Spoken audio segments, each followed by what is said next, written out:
Anthony Joshua has said that if he beats Andy Ruiz in the rematch, he wants an easy fight next. And he's cited the fact that Tyson Fury has been taking on easy opponents. So if he can do it, why can't I do it? Now, I don't know if AJ was being facetious. I suspect he was, because in other interviews in the last few days, he said the exact opposite. He said, actually, I want to fight tough opponents all the way. I'm not interested in easy fights. Is he, changing his mind from moment to moment? Because there's a definite contradiction there. Okay? Or, was he just being facetious and saying, I want an easy fight? Was that kind of a dig at Tyson Fury? Now, I don't want to speak for boxing beats and rhymes, all right? But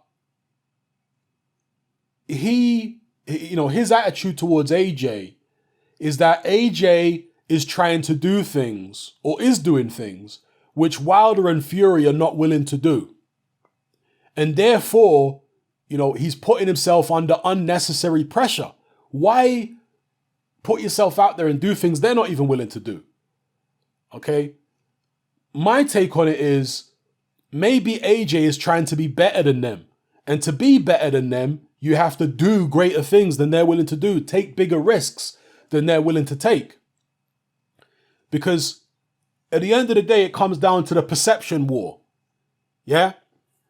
If you want AJ to be perceived as the best by a certain number of fans, fans who are easily bamboozled and stuff like that, if you want him to be perceived as the best by them, then yeah, manage him a lot more carefully and all that kind of stuff and avoid these losses. But if you want him to be the real deal and not be managed into looking like he's the real deal, but actually be the real deal like Holyfield, then putting him in tough fights is the better thing to do. Because while Fury and, Wilder's fighting, decent guys right now, but certainly Fury's fighting cream puffs. While Fury's doing that, AJ's taking on real opposition. So when they eventually fight each other, who's going to benefit? Now, of course, it depends on how much damage AJ takes when he's fighting tough opposition. That does have to be taken into account. But there's no substitute for experience. And if you look at AJ's resume, as short as it is, he's got less fights than Tyson Fury, but far better opposition on the resume for the most part. Fury's got Klitschko and Wilder, all right? AJ's got, Klitschko as well. He doesn't have Wilder on there, but he's got Povetkin on there. He's got Joseph Parker on there. He's got Dylan White on there, etc., etc., Andy Ruiz. So that should stand him in good stead if and when he eventually faces the Gypsy King.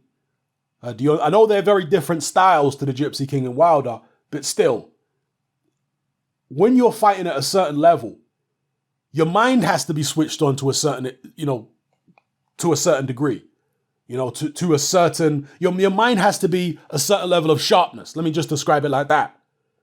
Irrespective of the style of the opponent, your mind has to be sharp and switched on, and you have to know what you're doing, and you have to understand that your opponent is clever. Somebody like Povetkin, even though his style is very different to Wilder and Fury, he's a clever fighter. He knows how to throw little feints and do little things and draw you on and set you up for particular shots. This is what the elite level guys are like. They're more advanced in the way they think in the ring. And you have to prepare yourself for that, irrespective of the style. So the fact that AJ's been fighting guys like that who make you think about what you're doing is a good thing. So yeah, him taking on somebody easy after Andy Ruiz, I don't think he'll be allowed to anyway, because Alexander Usyk is mandatory. So I don't think AJ is going to be allowed any easy fights, even if he wanted them. So we'll see what happens. But let me know what you guys think in the comment section below. Do you think Anthony Joshua should go down the Tyson Fury route and fight, easier opposition, cherry-picked voluntary defenses? Or do you think he should stick to what he's been doing, taking on very, very tough opposition? Remember, Anthony Joshua offered Luis Ortiz a fight on June 1st. Facts! He offered Ortiz the fight on June 1st. Wilder said Ortiz is always in the gym. He's always training. He's never out of shape. All right, this is facts. So you can't try to tell me that Anthony Joshua was looking for cream puffs for his voluntary defenses. No, he's picking good fighters. He was looking at Ortiz. He offered him. Ortiz turned it down. He offered Kaunaki. Kaunaki turned it down. Ruiz eventually accepted. And I say eventually because, you know, he wasn't AJ's first choice of a voluntary defense. So he's, even for his voluntary defenses, he's picking tough guys. Now, one thing I forgot to mention, which I have mentioned before, is that there is the possibility that AJ might vacate the WBO belt or get stripped of the WBO belt, and Usyk gets to fight somebody else for the vacant belt.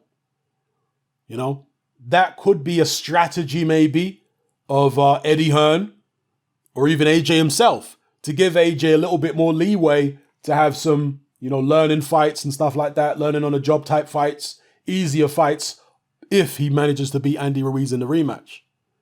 And then maybe have a unification between AJ and Usyk. And then the winner of that eventually fights whoever holds the WBC belt, you know, a couple years down the line. So anyway, let me know what you guys think in the comment section below about all the points I've raised in this video. It's happening out.